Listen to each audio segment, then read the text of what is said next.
Hello, my name is Maddie at Books with Maddie, and today I'm doing the end of the year reading survey.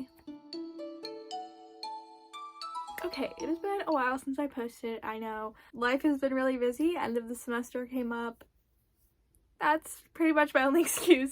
And I usually do quite a few videos at the end of the year, and I've decided to kind of shift that to the beginning of next year. So all of my end of the year wrap-up videos will be at the beginning of next year. So next week I'll have a bunch of new videos. I usually try to post every day the first week of January to get all of the wrap-up things out of the way. I don't know how that will go this year. We will totally see. Play it by ear, but I wanted to make at least one end of the year video before the year ended, and so I have done for the past couple of years, I think, a little end of the year reading survey to kind of wrap up my reading. And since I've kind of been on and off again posting this year, you guys can kind of get a full picture of how my reading year has gone. I think this is the reading year survey thing that I'm going to be using is the same one that I used last year from Perpetual Page Turner. I don't know if there's like a 2022 edition. This is 2020 edition. I don't know how different that, like, I don't know if something changes. I'm just using this one, and I'll link it in my bio, but yeah, this is the one that I'm using.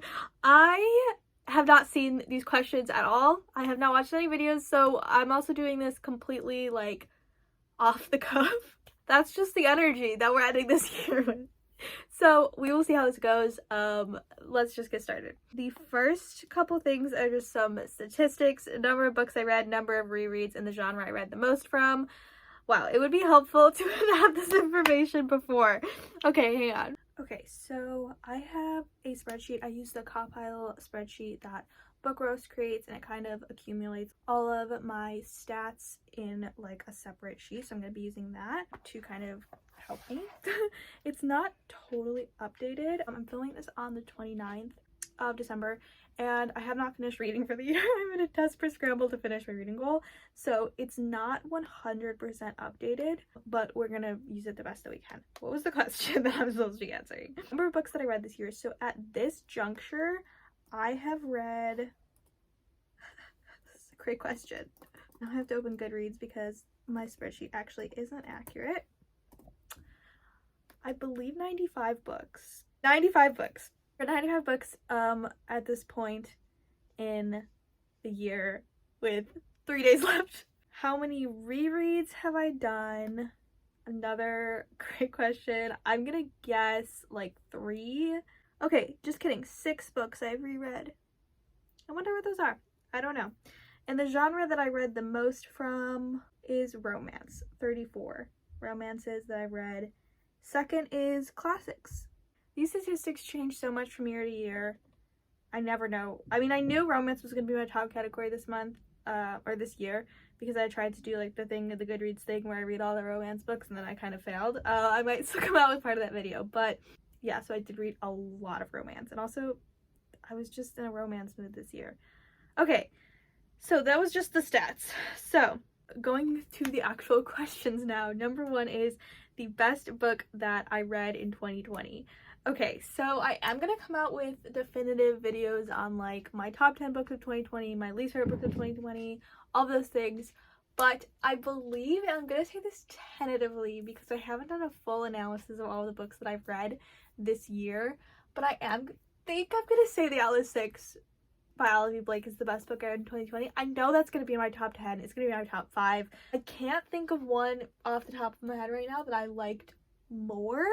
Okay, number 2, book that I was excited about and thought I was going to love more, but I didn't, is question number 2. I wish that I prepared more for this. Okay, there are 2 main books that I can think of that were disappointing to me, or not so much disappointing, but like I thought I was gonna love them and then I didn't.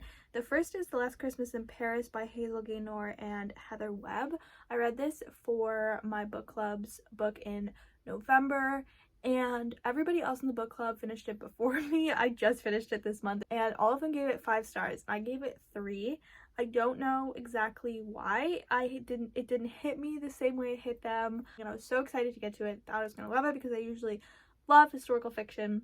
and I just didn't love it as much as they did, and that's totally okay, but I thought I was gonna love that one a lot more.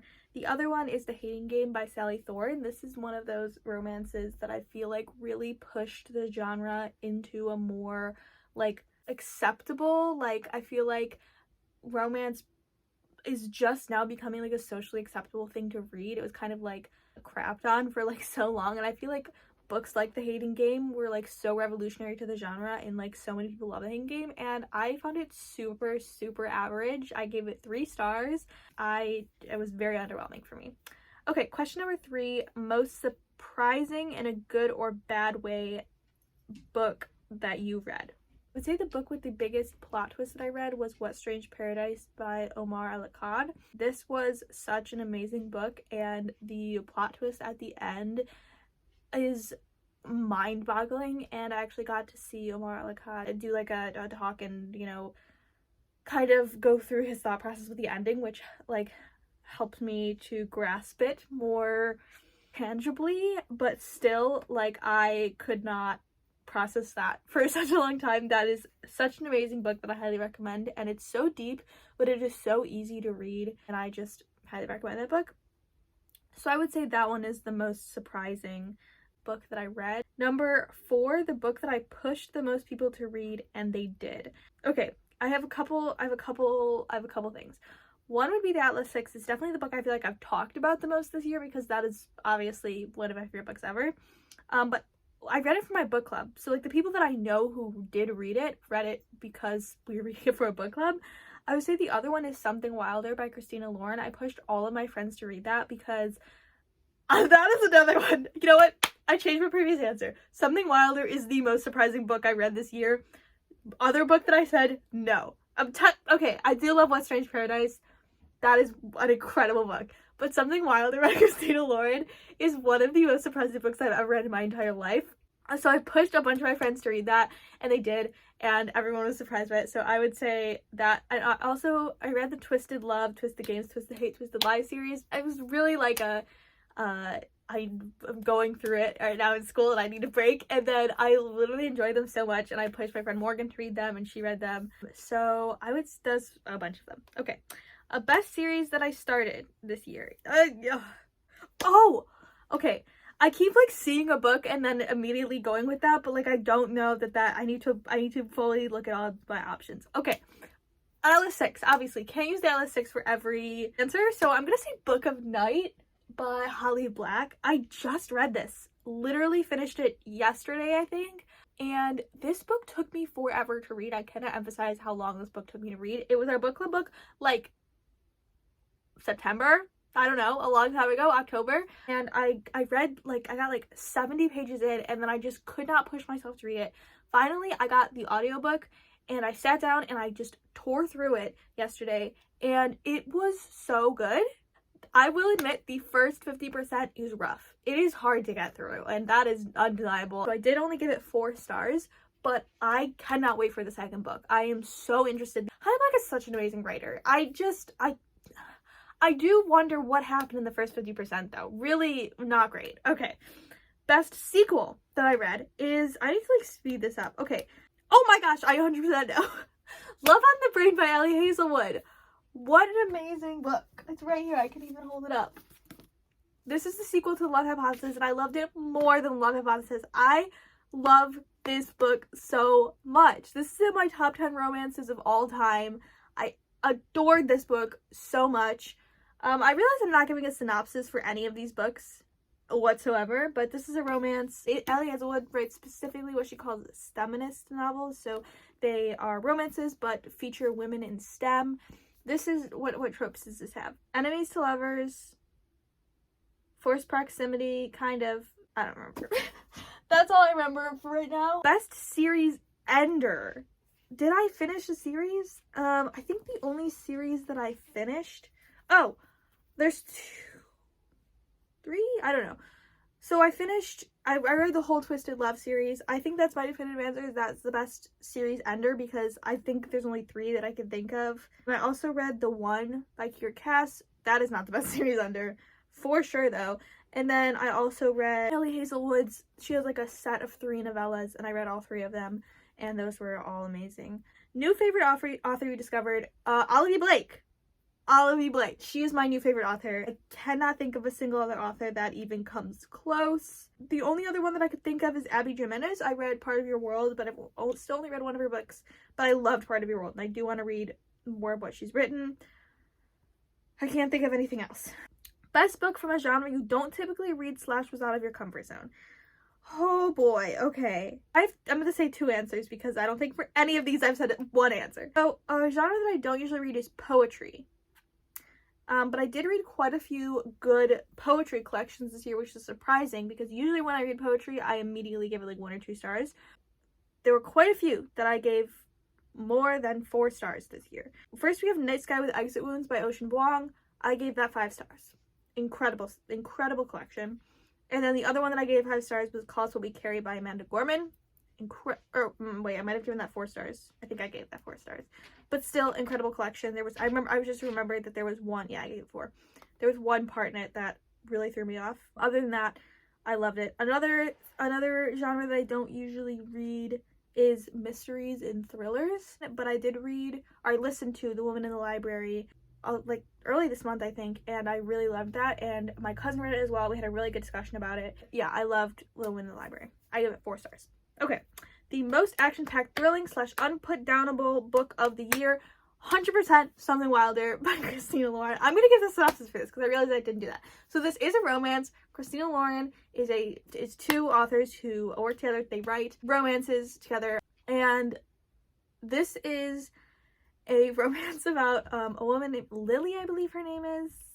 I'm gonna go with Lily. If that's not her name, I apologize. Who runs this adventure circuit, getaway, vacation thing situation where people can come, and for like a week or so they go on this like tour of this, I think there's like canyons or something in like Nevada, Utah area, and they put on like a little treasure hunt for the people to find. Like they have to do like puzzles and stuff. Honestly, sounds super fun, and I would 100% do that. But basically, Lily is, she runs this, and one of the tour groups that she is leading has her ex Leo in it, and so they are stuck together during this tour thing, and they kind of rekindle their love and go over why they broke up and everything. It's a second chance romance, but on top of all of that, Lily is actually the son of this famous treasure hunter who supposedly left behind the instructions to find this treasure left by Butch Cassidy, and so they're also trying to find the treasure. Honestly, one of the craziest books I've ever read in my whole life. I'll also preface that before you go in and expect like this.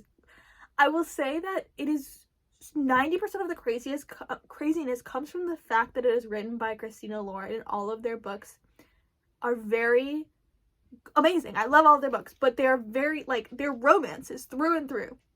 And this is something different. It's something wilder, y'all. It is a whole new level of writing for Christina Lauren. It's 5 stars. Okay, book you read in 2020 that you would be most likely to reread next year. Great question. Okay, initially would say the Alice 6, but I've already read it twice this year, so probably a great answer would be Book of Night, because when the second book comes out, I probably will want to reread the first one, just because I know so much happened in the book. If the second one came out right now, obviously I'd be fine, but like, that book will probably come out late 2023, early 2024. Oh my gosh, 2024. What the crap? So I will probably reread that before the second one comes out. Also, King of Scars by Leigh Bardugo. I meant to read Rule of Wolves like really soon after I read King of Scars, and then I just didn't. And so I would like to refresh that before I read Rule of Wolves. Other than that, I can't think of another one. Favorite book cover of a book that I read in 2020. Book of Night, great book cover. Atlas 6, great book cover. I love the Vanishing Half book cover. Great book cover. Okay, I'm gonna shift this a little bit to be the best designed book. I don't own this book because I got it as an e-arc, so I can't fully show you what it looks like, but the Greater Nothing by Joy McCullough. There's 3 other authors that I can't think of what their names are. Okay, Joy McCullough, Caroline Tung Richmond, Tess Sharp, and Jessica Spotswood is a retelling of Little Women set in 1942 during World War II. This book is a beautiful cover. And I'm going to try to find a picture of the spine, because the spine is gorgeous. It has little portraits of each of the sisters, and it's beautiful. So I'm going to go with that. Okay. Most memorable character of 2022. I automatically want to say every character from the Atlas 6, but I'm going to think about this first. Okay, I have an answer. Chuck Palahniuk wrote Fight Club, okay? I got his book Invisible Monsters through a blind date with the book situation early this year. I read it. That character, was she named? I feel like she wasn't named or something. I don't know. But the main character in that novel, this novel was absolutely insane. I can't even describe to you what, I don't even know what I read. I gave it 2 stars, but like, it could be 5 stars. I don't know. So that character, I would say, is extremely memorable. That whole book is very memorable. Okay, most beautifully written book of 2020. So, Nice Guy with Exit Wounds by Ocean Wong. Already talked about it, but beautifully written. Boy Snow Bird by Helen Oyeyemi. The Vanishing Half. I'm just listing books now. Okay, but I think I will hand it to... What was I going to say? Oh, This Is How You Lose the Time War by Max Gladstone and Inamal El-Matar. This is such a good book. It's about 2 like robot hybrid humanoid cyborg, I don't know, things in the future who can like travel throughout time and space and like all these things, and they end up sending like notes to each other and they form like a romance, but they're enemies. It's crazy. I don't even know how to describe that book. It was beautifully written. It's crazy. Okay. Most thought-provoking / life-changing book. I have 2. I know it's only supposed to say 1, but these are from 2 different categories. So I'm going to say one from nonfiction and one from fiction.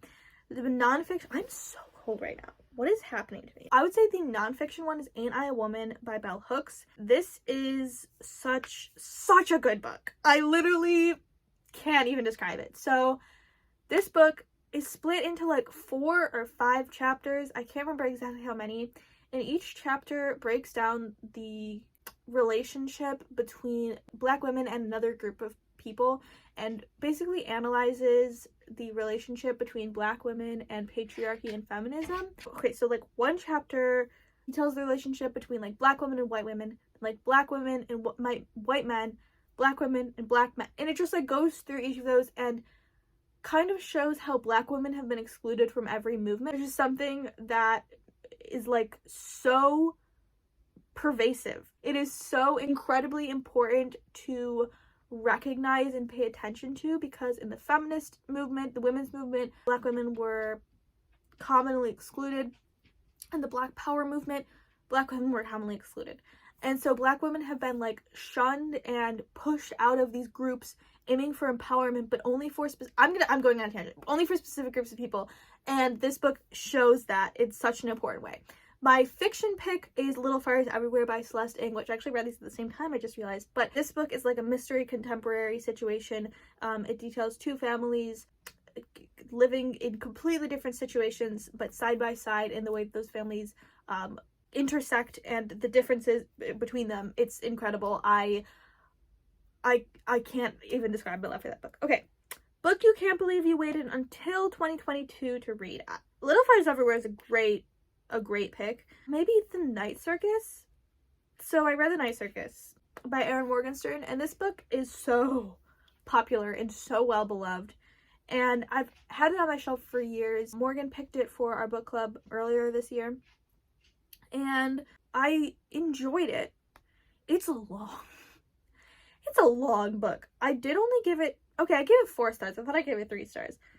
I would say like 3.5 would probably be more accurate, which is disappointing to me because this book is so well beloved. So it's weird for me to say I can't believe I waited until 2022 to read this book, but it just seems ridiculous that I would have waited that long, having have been on my shelf for such a long time. So I'm going to go with The Night Circus by Erin Morgenstern. Favorite passage / quote from a book you read in 2022? A great question, which I don't know the answer to because I have quotes written down in places, either on my phone or in my notebook that's across the room. So I will put up my answer here when I find out what it is. So inspiring. Wow. Okay. The last question. No! Oh my gosh! I need to literally speed this up so much. I thought this was the last question. Okay. The shortest and longest books that I read. I know the shortest is... I actually know this off the top of my head, I believe. The shortest, I believe, 99% sure, is My Evil Mother by Margaret Atwood. I know I could so easily look this up on Goodreads, and I'm just too lazy to do that. This is a very short story. It's literally like 40, 50 pages. I don't know. It's very good, though. And then the longest book that I read was Quaker City, which is... I didn't even read the whole thing, so that's not even accurate. By... Who wrote Quaker City?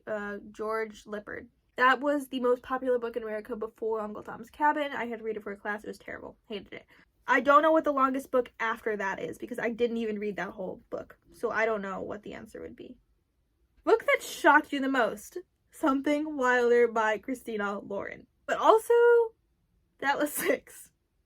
That was a shocking book. But also Little Fires Everywhere had some great twists in there. I don't know. There's a lot of good ones. Oh my gosh, Invisible Monsters by Chuck Palahniuk. That one shocked me the most. Just kidding. That one was the most shocking. The end of that book was insane. I can't even describe it. Okay. OTP of the year. So this is One True Pairing. This is like your favorite ship of the year. Okay, I read a lot of romance, so I should be able to say this. I'm going to say either Levi and B from Love on the Brain, or, let me just remember their names really quickly, Nora and Charlie from Book Lovers. I love that book. Okay, those are the two that I will go with. Favorite non-romantic relationship of the year, Nico and Libby from The Atlas 6. Okay, I'm getting so stressed. This video is going on for so long. I thought this was going to be so quick. I thought I was done. Okay, yeah, Nico and Libby. And you cannot argue with me that that is a romantic relationship because Nico and Gideon. Nico and Gideon, folks. Favorite book you read in 2020 from an author you've read previously? That's a great question. I would probably say Book Lovers by Emily Henry. Emily Henry is one of my favorite authors. I will buy any book that she writes, even though that's not technically true because she used to write like speculative YA fiction and I'm not super interested in that.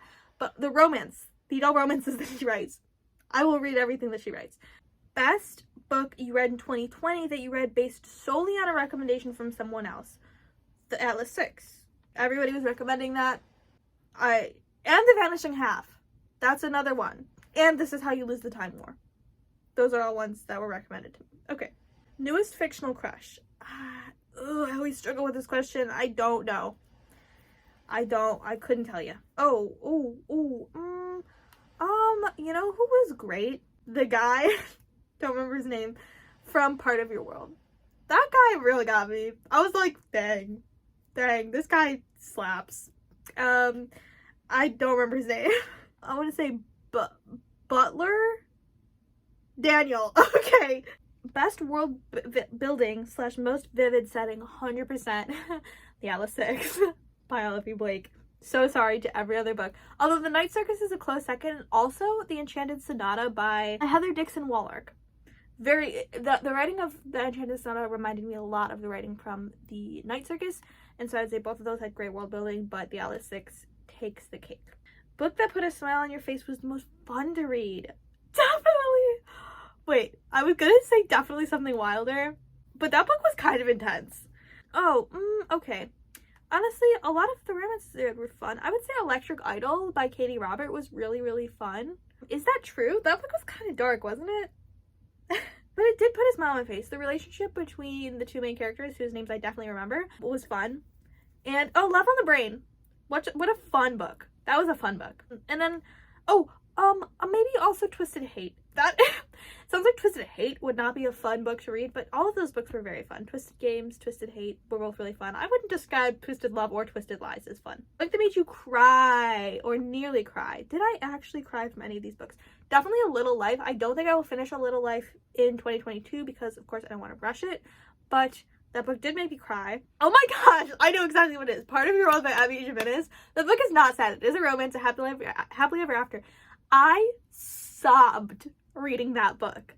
I don't know why. Something about that book got me so hard and I sobbed. Hidden Gem of the Year. Okay.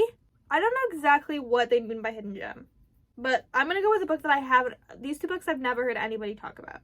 And one is The Water Cure by Sophie McIntosh. I know this book has like won awards, so I know that it isn't like a hidden gem necessarily, but I haven't heard it talked about on, I'm gonna move the camera, it's getting dark in here. That's unfortunate. I haven't heard a lot of people talk about it, so I'm gonna go with The Water Cure by Sophie McIntosh, which is like a dystopian novel about a family that lives on an island. There are 3 sisters, and they all are told by their parents that like the outside world is so dangerous and terrible and everything's bad, never trust anybody, and they're kind of like tortured by their parents, and then it kind of details them growing up and everything. That one I gave 5 stars, very good. Another one, I would say, I should just give one answer and move on, but The Pull of the Stars by Emma Donoghue. I wouldn't say this one is really like a hidden gem either, but this is another really, really great novel that I haven't heard a lot of people talk about recently, or really at all. This is a book about, where does it take? It seems like Scotland, Ireland, one of those places.